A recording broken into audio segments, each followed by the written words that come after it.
102.7 FM Midday News. I am Florence Ibahreman. First, the headlines.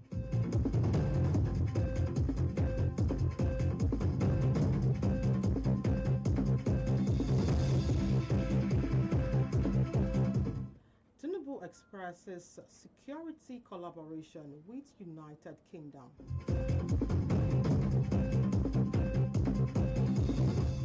NYSC DG confirms core members' insurance package.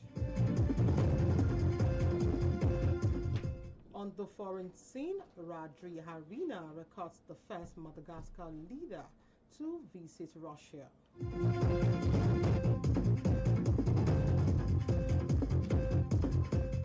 In sport, Joshua returns to training. Details of these and more in a moment. Please stay tuned.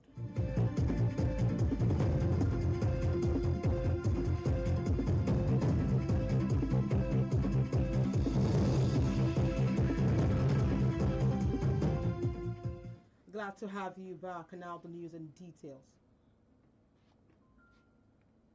President Bola Tinubu has stated that the country's collaboration with the United Kingdom in addressing insecurity remains crucial, adding that he planned to discuss Nigeria's counter-terrorism initiative and challenges to regional stability during his meeting with the British Prime Minister Keir Starmer today. The president made the disclosure at the state banquet hosted by King Charles III at Windsor Castle, marking the first time a Nigerian leader has addressed a gathering at the historic British royal residence. Tinubu also added that the United Kingdom provided him refuge during the military dictatorship of former head of state General Sani Abacha, an era he described as a dark years.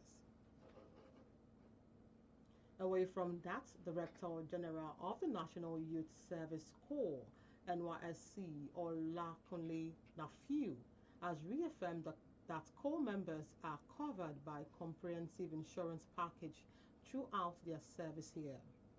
Nafiu stated this in Abuja during a visit by the Director General of the Voice of Nigeria, VON, Jubril Ndans, noting that the welfare package includes both life insurance and medical care.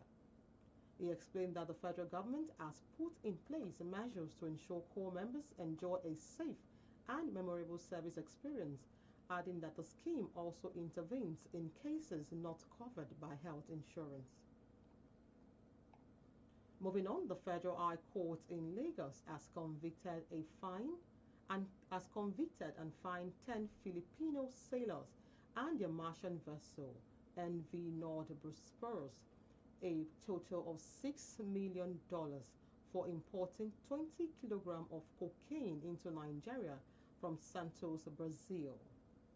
Reacting to the judgment, the National Drug Law Enforcement Agency, NDLEA chairman and Chief Executive Officer Brigadier General Mohammed Buba Mawa, retired, described the conviction as a major victory in the fight against drug trafficking, while warning vessel owners and operators against using ships for illegal activities, stressing that offenders risk losing both their freedom and assets.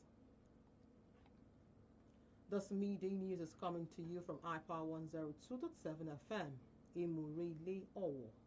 Still to come on the foreign scene, Radri Harina records the first Madagascar visit to Russia. And in sport, Joshua returns to training. Whether you're tuning in for breaking news, in-depth analysis, or community updates, High Power 102.7 FM remains your most trusted source. Because when it comes to news, the truth matters. High Power FM 102.7.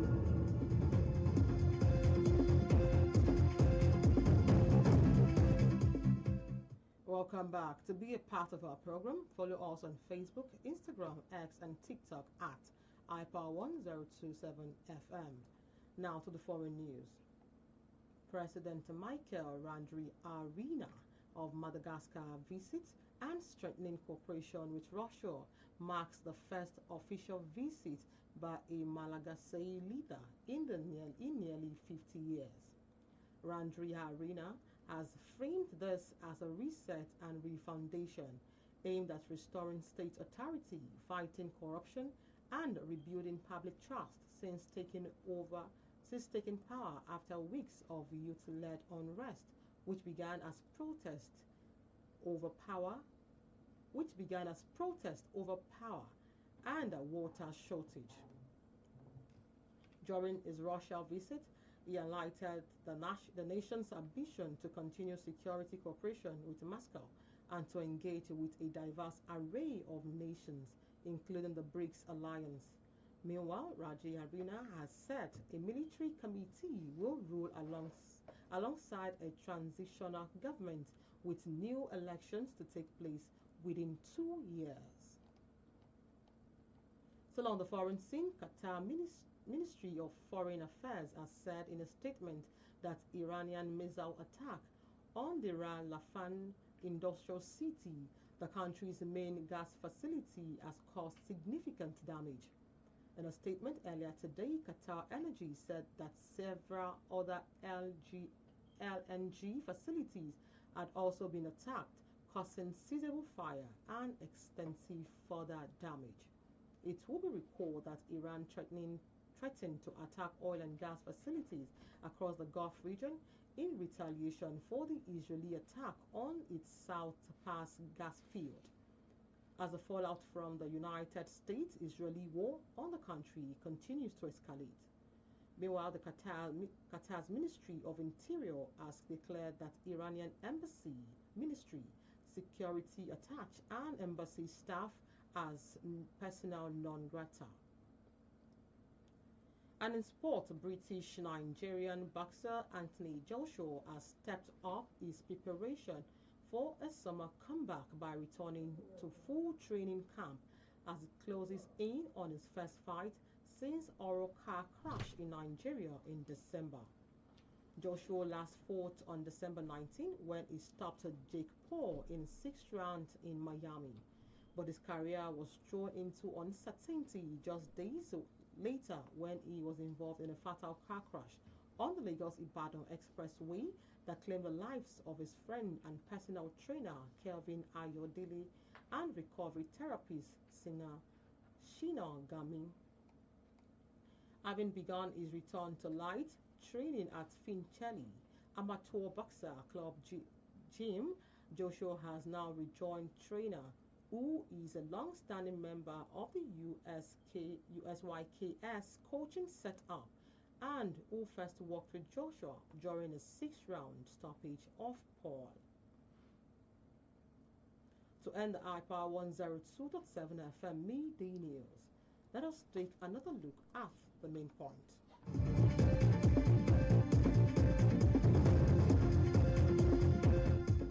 We told you in the cast of the bulletin that President Bola Tinubu has stated that the country's collaboration with the United Kingdom in addressing insecurity remains crucial, adding that he plans to discuss Nigeria's counter-terrorism initiative and challenges to regional stability during his meeting with the British Prime Minister Keir Starmer today. We also informed you that the Director General of the National Youth Service Corps, NYSC, Olakule Nafiu, has reaffirmed that corps members are covered by comprehensive insurance package throughout their service here.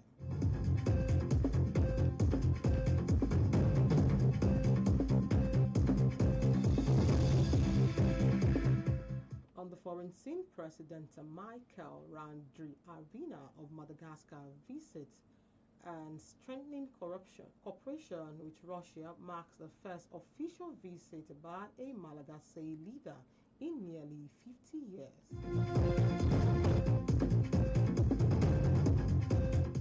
And in sports, the British-Nigerian boxer Anthony Joshua has stepped up his preparation for a summer comeback by returning to full training camp as he closes in on his first fight since the Oro car crash in Nigeria in December.